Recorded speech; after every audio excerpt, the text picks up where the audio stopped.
పంచమి మాఘమాసంలో పంచమిని శ్రీ పంచమి అని పిలుస్తారు. ఆ రోజు ప్రకృతిలో సరస్వతి అనే శక్తి ఆవిర్భవించిన రోజు. అందుకని చాలా శక్తిమంతమైన రోజు ఆ రోజు.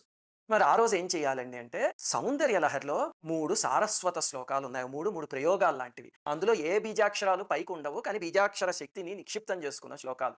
ఆ 3 శ్లోకాలు హాయిగా చదువుకోవచ్చు. శ్రీపంచమి అంటే విశ్వంలో సరస్వతీదేవి అనే జ్ఞానశక్తి ఆవిర్భవించిన రోజు. అందుకని ఈ శుభ సందర్భంలో సౌందర్య లహరిలో ఉన్న 3 అద్భుతమైన సరస్వతి మంత్రాల్ని నేర్చుకుందాం. అసలు మన జాతి మొత్తం నేర్చుకోవాల్సినంత ముఖ్యమైన శ్లోకాలు 3. ఎంతో మంత్రశక్తిని నిక్షిప్తం చేసుకుని ఉన్నాయి చెప్తా. శరజ్యోత్స్నా శుద్ధాం శశియుత జటాజూటమకుటాం వరత్రాసత్రాణ స్ఫటిక ఘుటికా పుస్తకకరాం సకృన్నత్వానత్వా కథమివ సతాం సన్నిదధతే మధుక్షీరద్రాక్ష మధురిమ ధురీణా ఫణితయ. ఇది ఆ శ్లోకం. కవీంద్రాణం చేత కమలవన బాలా తపరుచిం భజంతే ఏ సంతః కతిచిదరుణామేవ భవతీం విరించి ప్రేయస్యాః తరుణతర శృంగారలహరి గభీరాభిర్వాగ్భిః విదధతి సతాం రంజనమమి. ఇందులో చెప్పిన స్వరూపాన్ని అరుణ సరస్వతి అంటారు. ఇంకా 3వ శ్లోకం అదేమిటి అంటే 15, 16, 17 శ్లోకం సౌందర్యలహరిలో.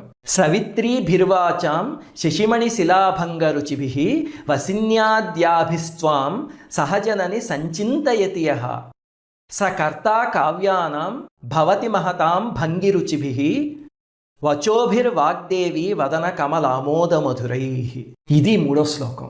ఈ శ్లోకం ఏమిస్తుందండి అంటే మన విద్యకి ఫుల్ఫిల్మెంట్, సార్థకత ఇస్తుంది. విద్య కొంతమందికి వస్తుంది, కానీ అది ఎలా ఉపయోగపడింది అనేది దాని సార్థకత. ఇప్పుడు ఇంకా చిన్న పిల్లలు అక్షరాభ్యాసం ఇంకా చేయించలేదు అనుకోండి, లేకపోతే మీ మనవరాళ్ళలో చిన్న పిల్లలు ఉన్నారనుకోండి, ఇంకా అక్షరాభ్యాసం కాని వాళ్ళు ఉంటే వెంటనే శృంగేరి తీసుకువెళ్ళి అక్షరాభ్యాసం చేయించండి. నేను మీకు గతంలో చెప్పాను కదా, శృంగేరిలో ఉన్నది కేవలం బంగారపు శారదాదేవి మూర్తి కాదు. ఆ మూర్తిలో సరస్వతీదేవిని తీసుకువచ్చి శంకరాచార్యుల వారు బంధించి కలియుగాంతం అయ్యే వరకు నువ్వు ఇక్కడే ఉండాలి అని చెప్పి కూర్చోబెట్టారు.